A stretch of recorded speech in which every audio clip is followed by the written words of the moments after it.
This is the thing that we really want to emphasize.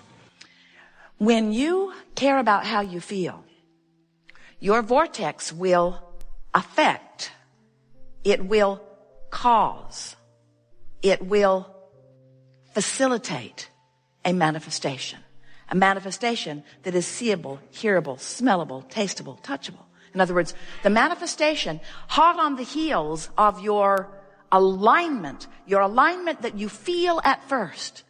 So if you could just give up your need to see it before you believe it, and instead be willing to feel it and believe it before you see it. Esther had an image the other day of one of those big tractor things. There are all kinds of digger machines, but they have those wheels, those tracks. And she could see it dipping into the vortex and then causing a manifestation that, as she looked at the manifestation, caused her to get into the vortex. And because she's in the vortex, it affected the manifestation, and now she's viewing the manifestation, which caused her to get into the vortex. It was sort of like this cycle of alignment. The man on the tractor could not understand her captivation. Watching his wheel go around and round and round. Little did he know that it was a spiritual movement that she was having.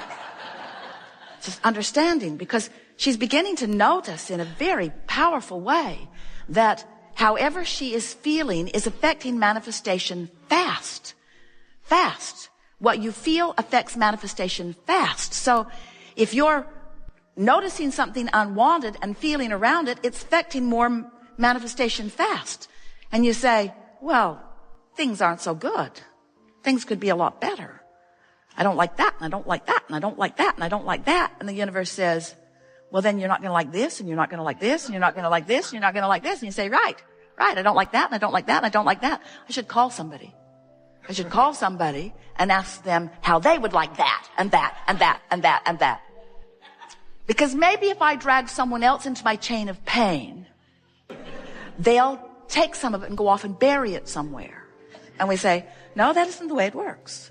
When you involve someone else, now you become more specifically focused upon what isn't wanted, which leads us to really what we think is the most important part of understanding how to connect with your vortex and how to stay in vibrational alignment with your vortex long enough that you begin to see the effect of the manifestations as quickly as now. Negative emotion is telling you two things. It's telling you first that you're not up to speed, but it's telling you something else really, really important that we so want you to hear. It's telling you you have expanded, the bigger part of you has expanded beyond where you're practiced.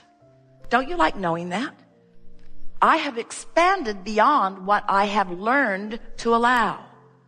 Well, you know what that means? If you've expanded beyond what you have learned to allow, that means there's some good times coming to you, because the deliciousness of life, the true essence of life, the part of life that you call exhilaration or adventure, the part of life that you call passion, the part of life that you climb mountains for or that you get into new relationships for, the part of life that you were born for, the part of life that you love the most of all is that moving in the direction of the further expansion. And we really want you to hear us when we say moving in the direction of it, because moving in the direction of it is all that you're ever going to do, because you're never going to catch it. Oh. That doesn't seem right. I'm never going to catch up with who I am. Not really.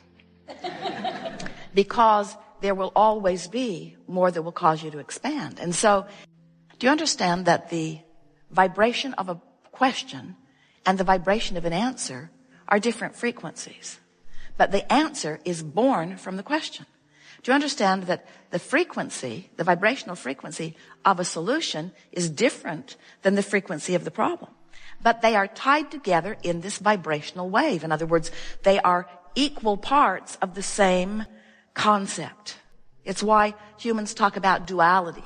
We don't follow that conversation too fully because it takes you off on all kinds of wild goose chases. But it is so nice to know that you are constantly expanding and that everything you feel, no matter what, is about one thing and one thing only. It's about your personal, in this moment of the feeling, vibrational relationship with that expanded version.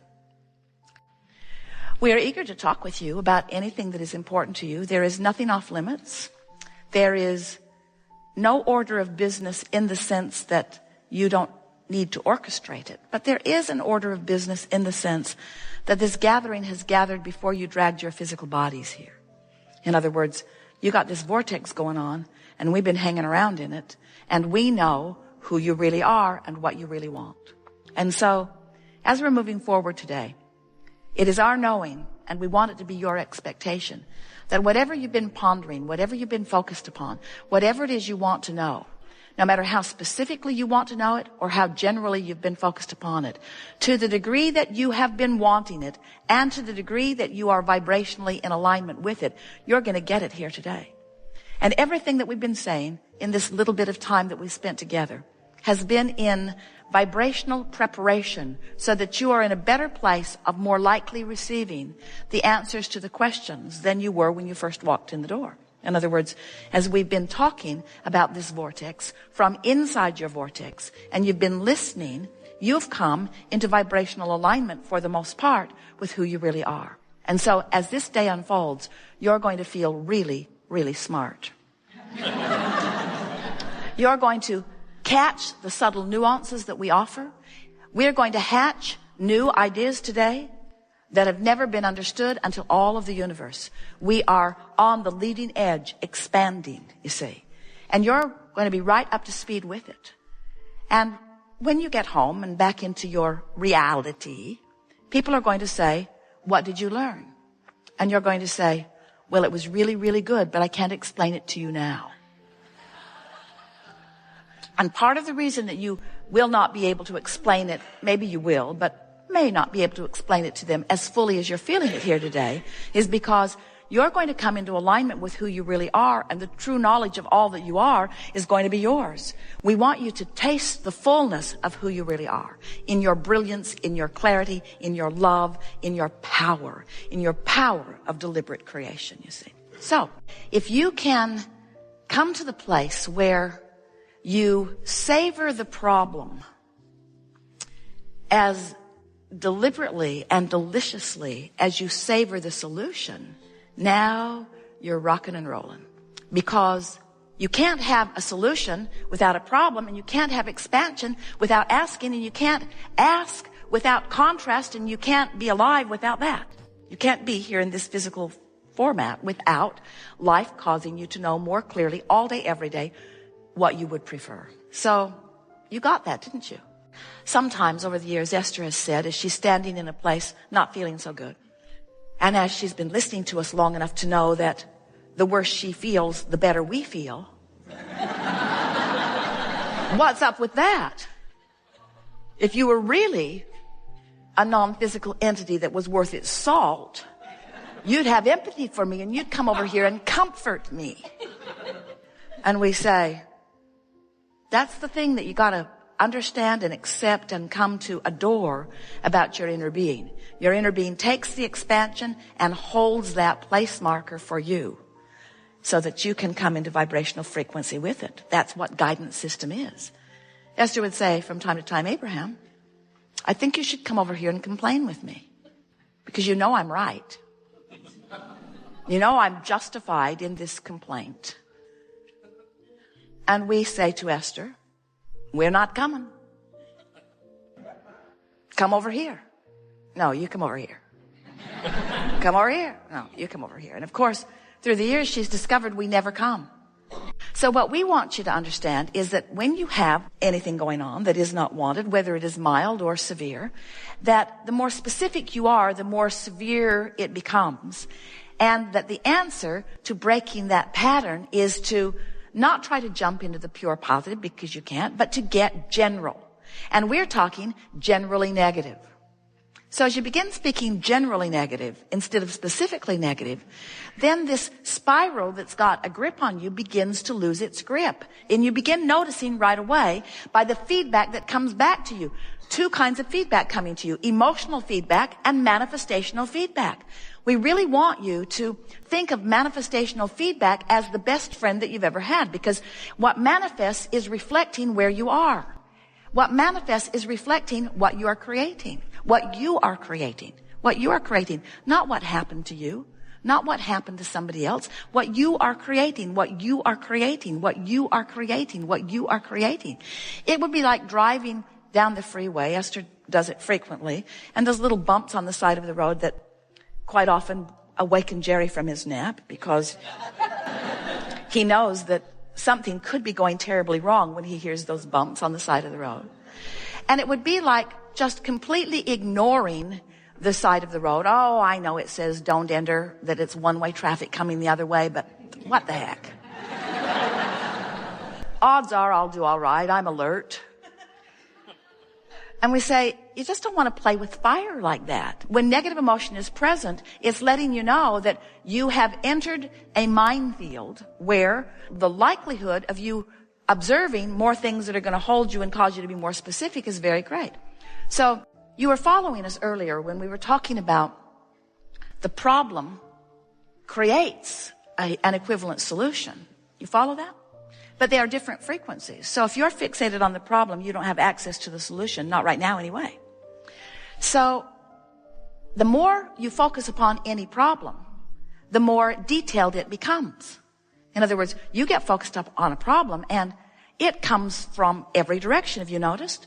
Standing in line with strangers and they're talking about the very problem. Oh, I can't believe you're saying that. That just happened to me.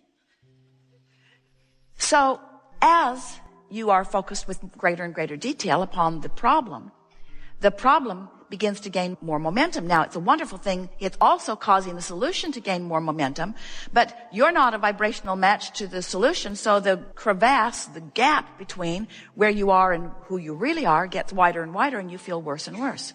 So the more detailed you get, the more specific you get about a problem, the more you hold yourself in vibrational opposition to feeling good and to the solution to your problem and to being who you really are. And so if you are set on specific detail of unwanted things, that's what's going to come back to you. So you're just sort of holding yourself in that spiral of knowing what you don't want and getting more of it, knowing what you don't want and getting more of it, knowing what you don't want and getting more of it. Now, of course, you're not just doing that. You're focused upon a lot of things that you do want. But mostly you're not doing very much of it on purpose. And the reason you're not doing very much of it on purpose is because most everybody you know, 99% of human population is offering your vibrational frequency in response to what you're observing. So if something good happens, you offer a good feeling response and you goose a little bit more of that into your experience. But if something bad happens or if you see something unwanted, then you're filling your vibrational coffers with that, so to speak. Your inner being is not an idea. We would call it an inner idea. It's an inner being, an inner beingness. Your inner being bees. Your inner being is consciousness who bees. Consciousness who is life, who is eternal, who bees. So this inner being has taken all of the expansion that you've offered it through the living of life and is not holding back ever like you may be. So when you're beating the drum of justification or defense or rationalization, well, I feel this way because that happened to me and it shouldn't have happened to me, and that was an injustice that should not have happened, and so I'm just going to stand here in my righteous indignation and join others in my protest against the government or in my protest against this absurd policy that has just happened at work. Do you know they gave us a bonus and then they took it back? It's just ridiculous that they're making all that money and they're not giving nearly enough of it to me, and I'm working so hard and I don't think they are. That righteous indignation is justified maybe, and maybe everybody in your company and beyond would agree with you, but your inner being isn't agreeing with you, and that's the only agreement that is ever important to you. Your inner being stays in a place of positive expectation. No, not positive expectation, because expectation implies it is something yet to come. In positive beingness, because your inner being bees there and does not deviate from it. But when you aren't up to speed with your inner being, then you feel the deviation.